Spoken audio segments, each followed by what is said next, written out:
Good morning, everyone.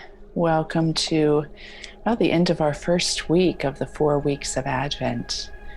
Just a reminder that we do not meditate tomorrow, Saturday morning, but we gather again on Sunday at 7 a.m.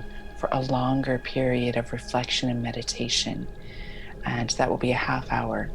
I'm also going to give a space on that call for Scott, who's creating the music, to introduce himself and just say a little bit about his background and his inspiration in wanting to be involved in the project.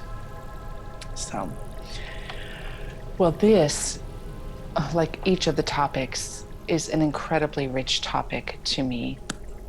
The notion or the concept of emptiness is similar to like a concept of darkness. There's a sensibility to it, isn't there?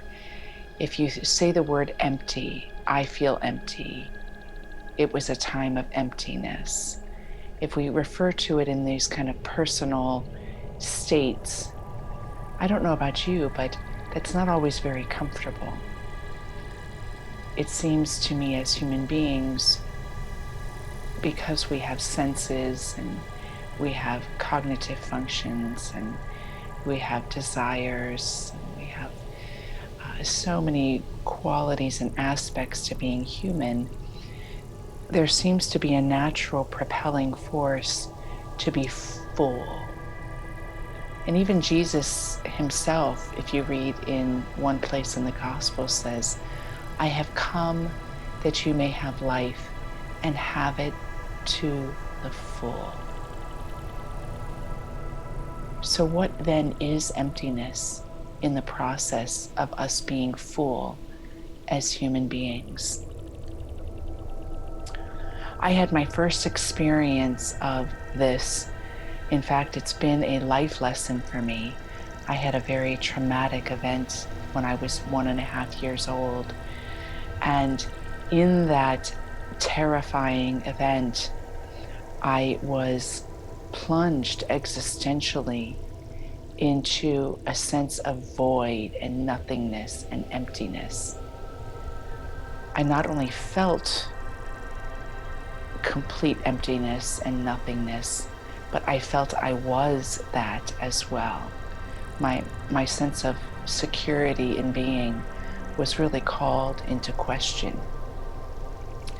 And that terrifying moment has served to be an incredible teacher, because there was something within me that turned or realized that even though I was seeming to be plunged in the emptiness, that's what was happening, that there was also an open question that I simply was. I wasn't being, I wasn't posing it, I wasn't exerting effort, but that I simply was as well an open question that was opened to the potentiality of fullness. And I think ever since that moment, I have been a bit of a fighter for finding where fullness can be found.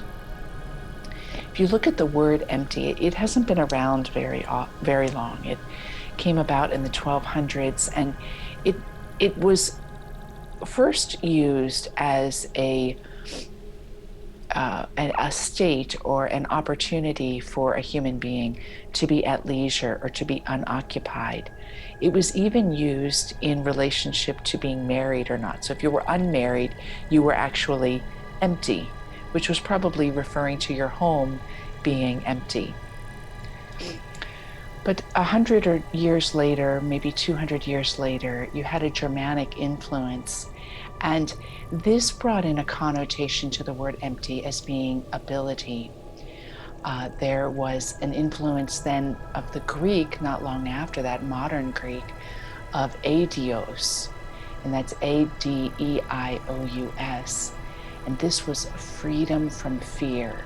So you had empty going from being unoccupied and leisure to having a sensibility to it that moved into a sense of freedom.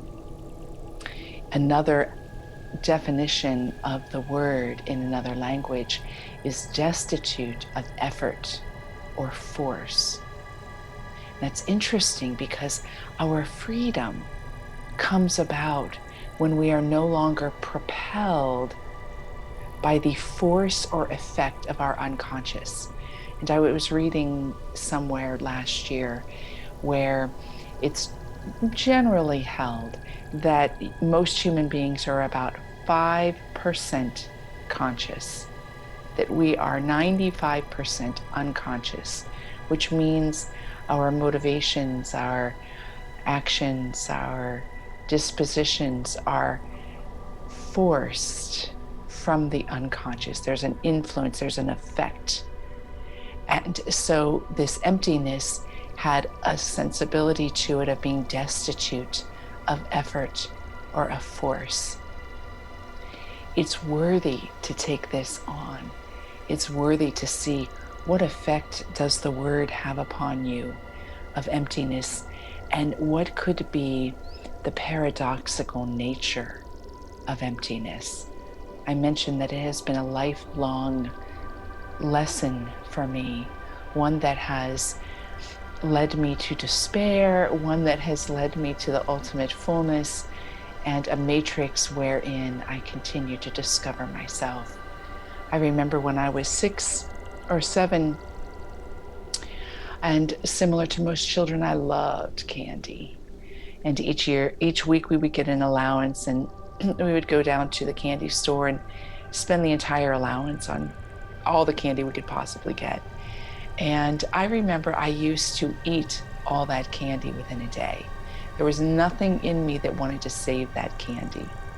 I wanted to be full of the candy and full of the effects of the candy. And I noticed that this desire to be full was coming from a place in me that was grasping. It was forced. There was an effect I was coming from.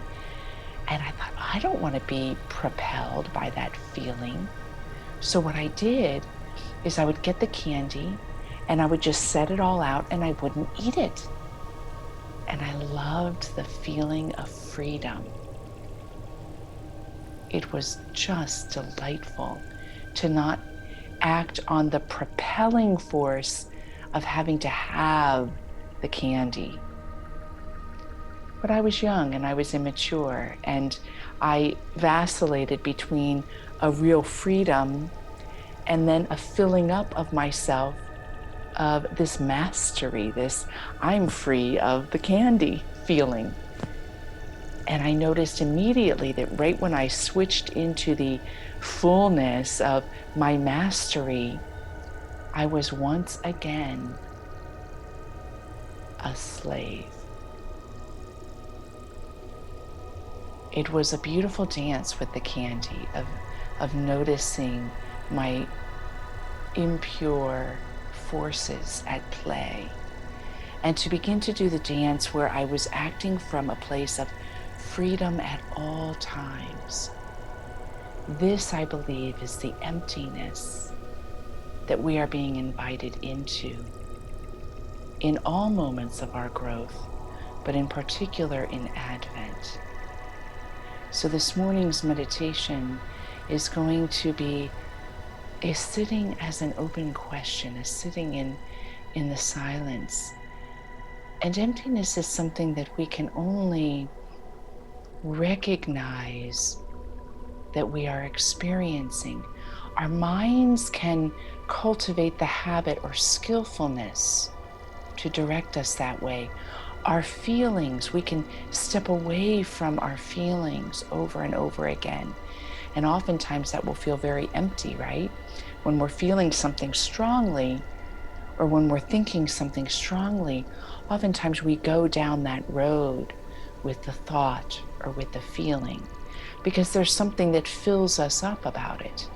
We are taken by it, we are consumed by it. But that fullness is a delusion. It is only when we are aware of and completely assenting to our state of emptiness that we discover the fullness of life. That the fullness of life, as in the Gospel of John says, wells up within us. It can feel very uncomfortable to sit in a state of emptiness. But I guarantee you, as we step away from the propelling force that our minds and our hearts want to move down, that fill us up, that the more we step away from that and create something of a gap, while it feels uncomfortable, it aligns us with the true fullness of our nature. I know the discomfort. It can be terrifying. For me at 1.5, it was terrifying, and has been my place of greatest healing, because the terrifyingness was only from my sense of separation from all things. It was an illusion. So we're going to sit and invite Spirit within us to bring us into an awareness of our emptiness, so that we might have true fullness, so that we may realize our freedom of what? Of all fear. So I invite you to relax into a seated position and bring your eyes to close.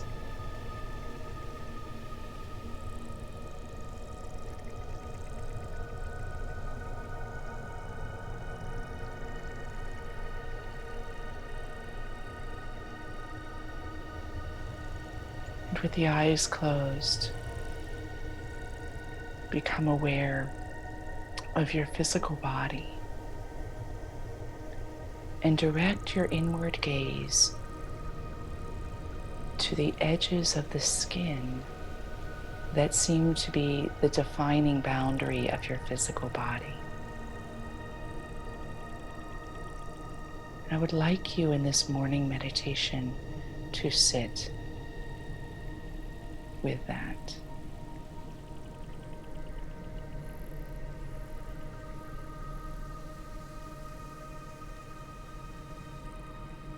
If you need to have the point of focus, keep the attention like a laser focused on the perimeter of your physical body.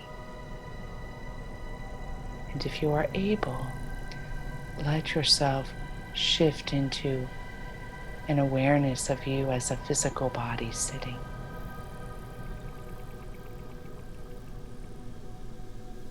And invite in the opportunity to lose even the point of focus, so that you are just being, with no effect, no force, no direction. And if this is not possible, then keep the focus on the membrane and the boundary of your physical body.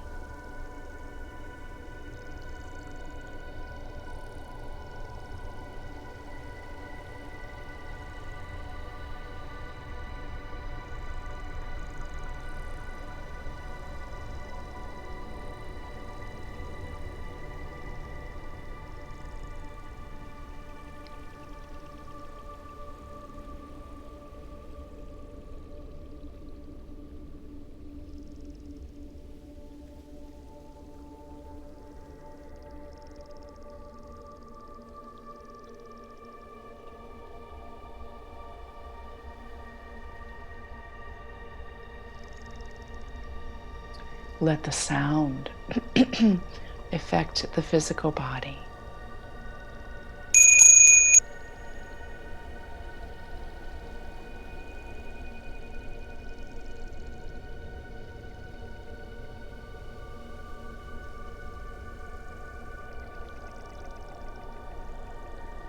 And now be the one who does not hear or feel the effect of the sound of a bell.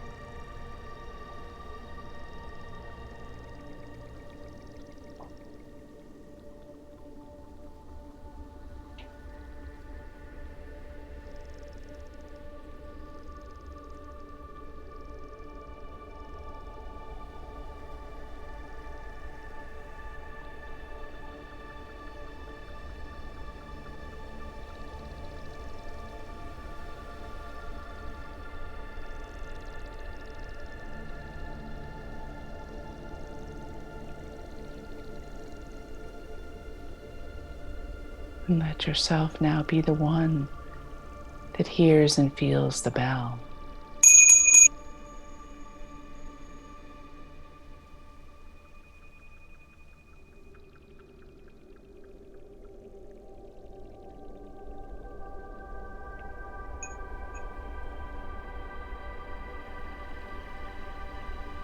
And now you are the one that sits without hearing the bell.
And we bring this morning's reflection and meditation to a close with this poem that I wrote in Calgary, Canada. There is an open cavern within, sitting still like the starry expanse, empty with a void, pregnant with an expectation, new life on its way. Stay empty, my companion. Stay pregnant, my friend. The labor pains are soon to start, unraveling all you thought you knew, desolating all you thought you had. And soon, oh so soon, the laughter of life will be sitting upon your lap. Have a wonderful day, everyone. I will look forward to meditating with you on Sunday at 7 a.m.